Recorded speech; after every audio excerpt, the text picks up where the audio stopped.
2023 में देश में कई सारी घटनाएं हुई और उन बड़ी घटनाओं में से एक था सीमा हैदर का पाकिस्तान से नेपाल के रास्ते भारत में आना और लगातार सुर्खियों में बने रहना। 2024 की शुरुआत के साथ ही सीमा हैदर एक बार फिर से सुर्खियों में है और इसी वजह से तमाम पहलू पर बातचीत करने के लिए सीमा सचिन के साथ साथ सीमा हैदर और सचिन के वकील एपी सिंह भी हमारे साथ जुड़े हैं।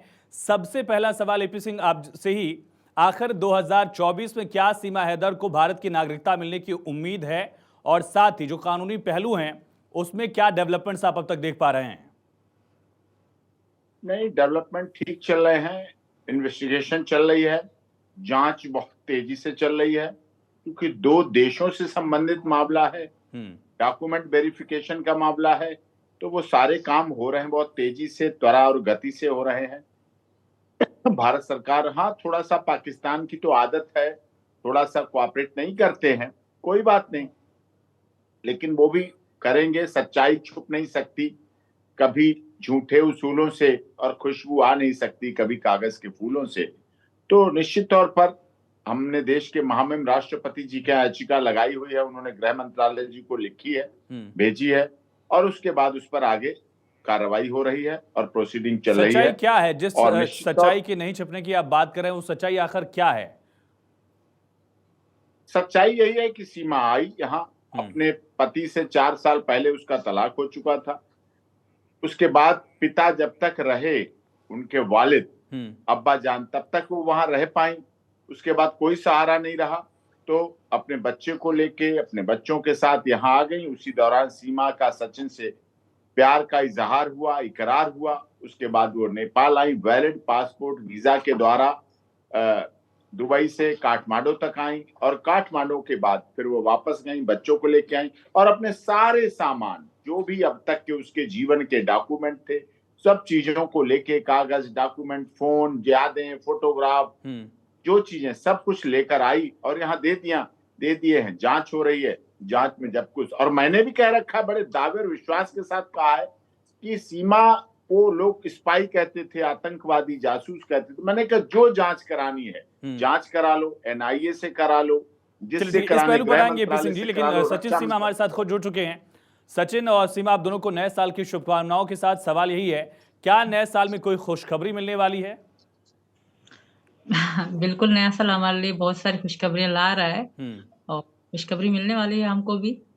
क्या तो ये नया साल खुशखबरी है? 2024 का स्टार्ट हमारे लिए बहुत अच्छा रहा है। जैसे कि मेरे बच्चे भी पढ़ रहे हैं, कि पहले बच्चे नहीं पढ़ रहे थे, वो भी पढ़ रहे हैं अब। तो अच्छा है और भगवान से यही प्रार्थना है कि आगे भी अच्छा ही हो सब कुछ। सारे बच्चों की पढ़ाई शुरू हो गई? हाँ, पढ़ाई शुरू हो गई, एडमिशन नहीं हुए, बाकी पढ़ रहे हैं बच्चे। सचिन और सीमा, आप दोनों को 2024 से क्या उम्मीद है? क्या रेजोल्यूशन आपका 24 से है? उम्मीदें बहुत सारी हैं और भगवान जी से भी उम्मीद है कि 2024 हमारे लिए बहुत अच्छा होगा, और हमारे भाई डॉक्टर एपी सिंह से भी उम्मीद है कि वो सब कुछ क्लियर कर देंगे, सारी चीजें इस साल में खत्म ही हो जाएंगी। कुछ लोगों के जो अभी तक डाउट हैं वो खत्म हो जाएंगे। खुशखबरी वाले सवाल पर आप मुस्कुराने लगे थे, आप दोनों ही। कोई बड़ी खुशखबरी तो नहीं है दर्शकों के लिए? बिल्कुल है, वो सरप्राइज है। क्या ये खुशखबरी, अगर सचिन और सीमा आप हमारे दर्शकों को बताएं? वो सरप्राइज है सर, वो आने वाला समय बता देगा, बट 2024 में ही पता पड़ जाएगी सबको। नागरिकता की उम्मीद सीमा आपको कितनी है? मुझे पूरी उम्मीद है, मुझे पूरी उम्मीद है नागरिकता की, बट मैं यही कहना चाहूंगी नागरिकता भी मिले, बाकी सारी चीजें खत्म हो जाए। मैं अभी नहीं कहती मुझे अभी नागरिकता दे दो, नागरिकता के लिए मैं नहीं कहती, मैं बस रहना चाहती हूँ और मैं ये चाहती हूँ कि सब कुछ क्लियर हो जाए। जो लोगों के शक हैं, कुछ लोग अभी भी शक में होते हैं कि क्या ये तो नहीं हो सकती, वो तो नहीं हो सकती, ये चीजें खत्म हो जाएं। बाकी मैं खुश हूँ, अपने घर परिवार के साथ बहुत खुश हूँ। सुना ये गया कि सचिन के दादाजी ने आपका हाथ देकर कुछ भविष्यवाणी की थी, उसके बारे में कुछ बताएंगे आप? जी बिल्कुल, उन्होंने कहा था कि तुम दोनों के नसीब में एक लड़का आने वाला है, तुम दोनों का। तो वो कहते हैं कि हाँ, वो रास्ते में अब तुम्हारी जिंदगी में आने वाला है। तो कहीं ना कहीं बाबा की बातें सच है, क्योंकि बाबा जब भी करते रहते हैं ना, वो चीज निकलती भी है।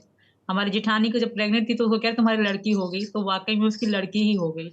तो वो बड़े बुजुर्ग हैं, 98 साल की उनकी एज है, तो कहीं ना कहीं उनकी बातें सच्ची होती हैं। तो उन्होंने भविष्यवाणी की है कि आप दोनों का आप परिवार में एक लड़का आने वाला है? बेबी आने वाला हम दोनों का। जी ठीक है। सचिन, आपने सुना होगा, सीमा आपने सुना होगा कि 22 तारीख को राम मंदिर की प्राण प्रतिष्ठा होने वाली है। इस बात को लेकर आप वाकिफ हैं? जी बिल्कुल वाकिफ हूँ, और हम भी क्या बहुत खुश भावना, हैं। क्योंकि आप दूसरे धर्म को मानती थी, एक दूसरे देश में थी, अब भारत आई हैं आप, भारत ने आपको अपनाया या नहीं अपनाया ये सवाल जरूर है, लेकिन आपने भारत को पूरी तरह से अपनाने की कोशिश की है, सचिन और उसके परिवार को अपनाने की कोशिश की है। इसी सिलसिले में प्राण प्रतिष्ठा की जो तारीख है 22 जनवरी की, उसको लेकर देश में एक अलग जोश, एक अलग तैयारी, एक अलग उत्साह सा दिख रहा है। आपके परिवार में, आपके जहन में इसको लेकर क्या मंजर है, क्या तस्वीर दिख रही बहुत है? है। हम आए दिन राम जी के भजन चलाते रहते हैं, बहुत अच्छा लगता है। और मतलब हम भी जब राम मंदिर की होगी तब हम भी दिवाली की तरह मनाएंगे, हम भी खुशी मनाएंगे बहुत ज्यादा, क्योंकि हमें भी खुशी है राम जी के समझ आने की, बहुत हमें खुशी है। तो हम भी बहुत खुशी मनाएंगे और कभी ना कभी हम भी राम मंदिर जरूर देखने जाएंगे। और बहुत अच्छा लगता है जब हम देखते हैं राम मंदिर की चीजें। अब तो सोशल मीडिया पे राम मंदिर ही छाया है, तो देखते हैं बहुत अच्छा लगता है। क्या आप राम मंदिर के दर्शन करने के लिए सीमा हैदर जाएंगी सचिन के साथ? बिल्कुल, मैं ज़रूर जाऊँगी अपने भाई डॉक्टर एपी सिंह के साथ, अपने पति के साथ, अपने परिवार के साथ। और मैं सीमा मीना हूँ, मैं हिंदू हूँ, सनातनी हूँ, तो मेरे साथ हैदर का कोई कनेक्शन नहीं है, वो पाकिस्तान में चीज़ें खत्म हो चुकी थी। अब मैं सीमा मीना हूँ और सीमा सचिन हूँ, क्योंकि मैं हिंदू हूँ, सनातनी हूँ, मैं कृष्ण भगवान की भक्त हूँ, राम भगवान की भक्त हूँ। लेकिन आप भले ये दावा करें, लेकिन गुलाम हैदर के लगातार स्टेटमेंट सामने आ रहे हैं। वो योगी जी से गुजारिश कर रहे हैं कि आपको जेल भेज दिया जाए, पाकिस्तान भारत दोनों के लिए आपको खतरा बताया जा रहा है। जी, वो तो मैं यही कहूँगी, वो थोड़ा दिमाग से सटक गया है, खराब, उसका दिमाग खराब हो गया है। वो बहुत उल्टा-सीधा बोलते हैं हमारे भाई डॉक्टर एपी सिंह के बारे में, मेरे पति जी के बारे में और मेरे बारे में। तो मैं उनसे एक ही बात कहती हूँ, मतलब तुम खुद छोड़ के जा चुके, अब जूते मार-मार के बुरा हाल करते थे वो मेरा, उसके बाद छोड़ भी दिया। अब जब मैं अपनी ज़िंदगी में खुश हूँ, तो उनको बर्दाश्त नहीं हो रही वो चीज़। वो खामख़ा मुँह चला रहे हैं, उनके कहने से कोई फ़र्क नहीं पड़ता, हमारी ज़िंदगी में तो कोई फ़र्क नहीं पड़ता, हम बहुत खुश हैं, वो खुद छोड़ के जा चुके थे, इस बात के बहुत सारे वहीं गवाह भी हैं, बट वो नहीं आ रहे क्योंकि पता नहीं डर रहे हैं, पता नहीं किसी चीज़ की वजह से वो लोग नहीं बोल रहे हैं। हालाँकि मेरी बहन तो नहीं है, पता नहीं किस-किस को उल्टा-सीधा बुलवाया जा रहा है मेरे लिए। तो सारे पाकिस्तानी लोग मतलब मुझे सिर्फ़ गाली के अलावा कुछ देते ही नहीं है, तो इसलिए मैं चाहती हूँ कि मुझे भूल ही जाएँ वो लोग। मैं पाकिस्तान पाकिस्तान को आपको भूल भले चुकी कुछ न हूँ। दे, लेकिन अंजू नाम की एक महिला गई थी, उनको धर्म से लेकर नया शादी से लेकर कई चीजें देने की कोशिश की गई, बड़े बड़े मकान गिफ्ट किए जा रहे थे। आपके साथ इतना भेदभाव क्यों किया गया फिर? मुझे नहीं पता वो लोग हैं ऐसे, बट मेरे भारत के लोग तो बहुत अच्छे हैं। सुना मुझे आपने अंजू बहुत के बारे में? एक अंजू नाम की महिला पाकिस्तान गई थी, वापस अभी कुछ दिन पहले लौटी हैं वो। उसके बारे में ज़्यादा जानकारी नहीं है मुझे, बट भारत के लोग वहाँ नहीं रह सकते, क्योंकि वहाँ जो पाबंदी, जो वहाँ बुर्का पहनाना, ये चीज़ें हैं, मुझे नहीं लगता कि कोई भी वहाँ रह सकता है। मैं खुद नहीं रह पाती आपने थी। पूरी जिंदगी गुजारी है सीमा पाकिस्तान में, क्या बुनियादी फर्क आप देख रही हैं दोनों देशों में, दोनों देशों की आबो हवा में? बहुत ज़्यादा फ़र्क है, खाने-पीने से लेकर रहन-सहन तक बहुत फ़र्क है। यहाँ जो अधिकार बेटियों को, दामाद जी को, मतलब रिश्तेदारों को दिया जाता है, वो वहाँ नहीं दिया जाता। और दूसरी बात, वहाँ तो चाचा, सगे चाचा के बेटे से बेटी-बेटी की शादी होती है। तो इसकी मैं कहीं न कहीं खिलाफ हूँ, क्योंकि बचपन से लेके हम उनको भाई मानते हैं और बड़ा होके उससे शादी करनी पड़ती है। कहीं न कहीं इसके खिलाफ भी हूँ। ठीक है सचिन, गुलाम हैदर की बातें आप भी सुनते होंगे, खबरें आप तक भी पहुंचती होंगी। आपके मन में क्या चलता है जब आप सुनते हैं ये सारी चीजें? गुलाम जब कहता है कि जेल भेज दीजिए सीमा हैदर को, बच्चे मुझे वापस लौटाइए। मुझे तो सर सारा पता है, वो तो खैर बकवास करता है, और सारा पता है सीमा के बारे में मेरी।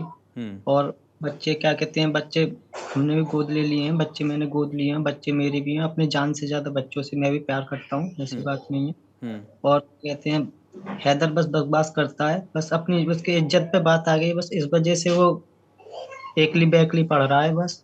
तो सचिन, अब बच्चों की जिम्मेदारी आपने ले ली है, परिवार आप चला रहे हैं, कैसे खर्चा चल रहा है? खास करके परिवार अब अचानक से बड़ा हो गया आपका, और बड़ा होने वाला है परिवार, जैसा कि सीमा बता रही थी। जी बहुत अच्छे से चल रहा है, और हमेशा अच्छे से ही चलता रहेगा, वो अच्छे से चलता रहेगा जी। एपी सिंह साहब, एक छवि आपकी है निर्भया के दोषियों की पैरवी करने वाली, तो एक छवि देश ये समझता है कि आप किसी भी चीज को डिफेंड करने की कोशिश अपने कानूनी अधिकार में रहते हुए, जो संविधान आपको अधिकार देता है, उन अधिकार क्षेत्र में रहते हुए करते हैं, लेकिन उससे सवाल भी उठते हैं, उन सवालों को बखूबी आप समझते भी होंगे।